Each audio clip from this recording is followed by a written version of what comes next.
What's going on YouTube? It's your boy Finesse Phase and I'm back with another YouTube tutorial, and today we got a clean low taper tutorial for y'all today, so stay tuned. So first things first, I'm going to start the cut off with a 1.5 blade on my Super ZRs. I like to use the detachable blades when taking down the hair because it's a lot quicker and it's more so of a true 1.5. So with the detachables, I don't really need to make too many passes like I would if I were using a regular clipper and a 1.5 guard.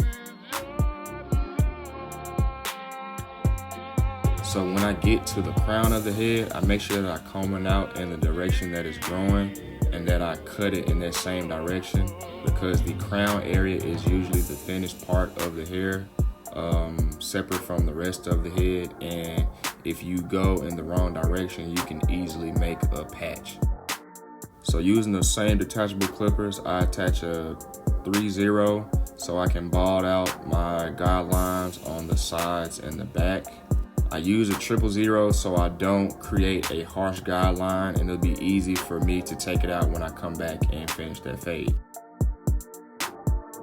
Then I take my Stylecraft sabers, and with the lever open, I'm scooping up at the top, creating that second guideline.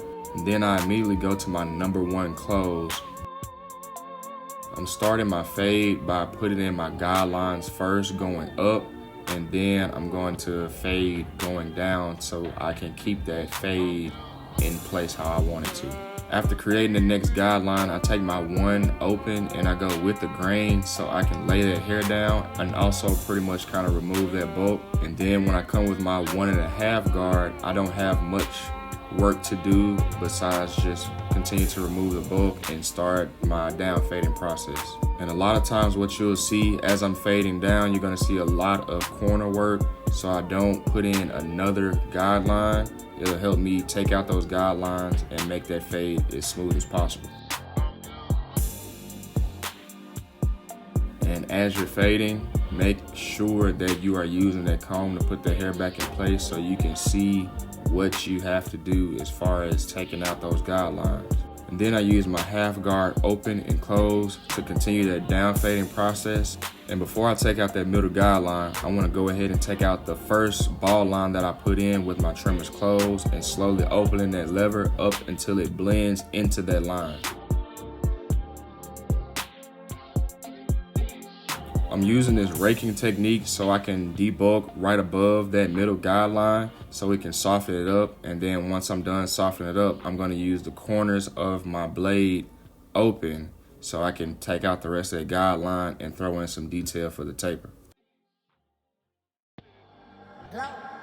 When it comes to getting clean haircuts and getting blurry fades and tapers, you want to be patient and take your time as you work these guidelines out, because a lot of times if you rush the process, you can make a lot of mistakes or the haircut may not turn out exactly how you want it to. Please take my word for it. I've made mistakes before. I'm not a perfect barber, and that's why I'm telling you, you have to be patient and take your time with these fades. And even though you're taking your time, that doesn't mean take 2 hours to cut somebody's hair.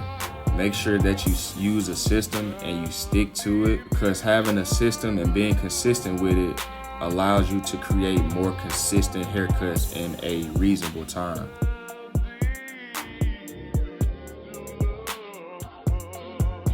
So I'm gonna begin that same process in the back with the clipper open, and it's gonna be the same steps, but I may have to change it up just a little bit just because I have a different type of surface to work with. So you have to pay attention to the hair growth and the head shape.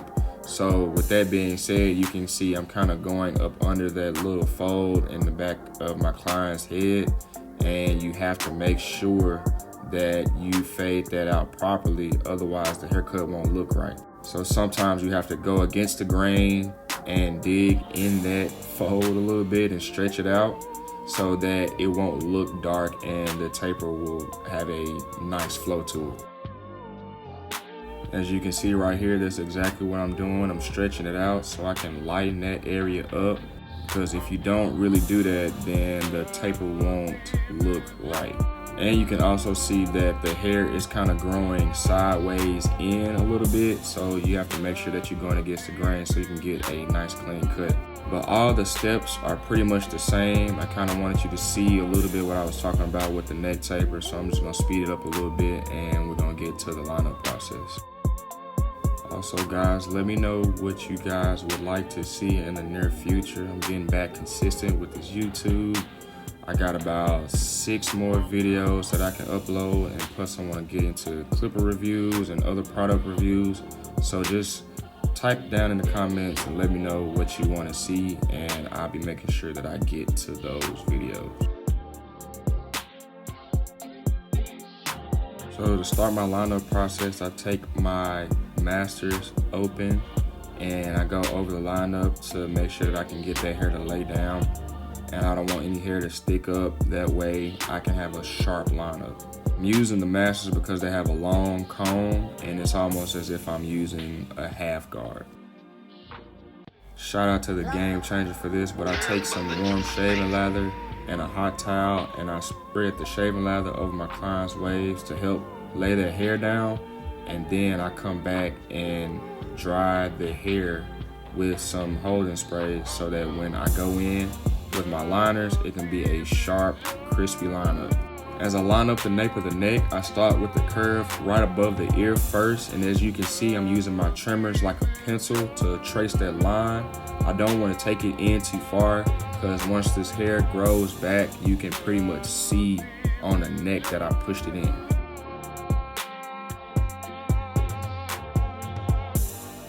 So before I do the front edge up, I want to line up my vertical bars and I want to line up my C-cups first, because this is going to help me pretty much frame my lineup. Not everybody lineup is going to be just a straight perfect line. So doing the lineup this way helps me frame everything and leaves the guessing work out of where I have to put the lineup.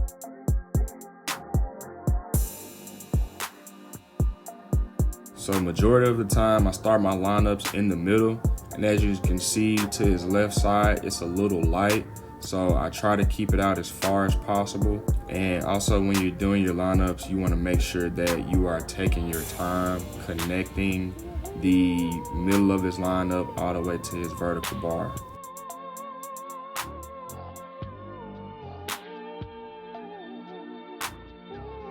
And to take care of that light area, I add a little bit of enhancement. I don't really want to spray too much because then it isn't going to look real. And as you can see, I'm not just holding it down and letting it spray, so I can control how much is coming out. Then right after the color, I come back with some hair fibers so I can get rid of that shine and make the enhancement look more natural.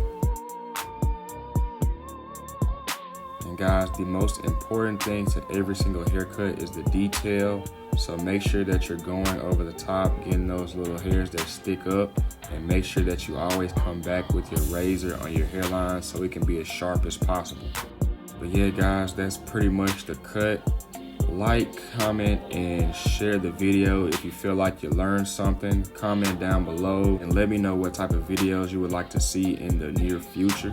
But here is the cut. Let me know what you guys think about it. Like I said, we got some more videos coming in the near future, so like, comment, and subscribe, and make sure you guys share.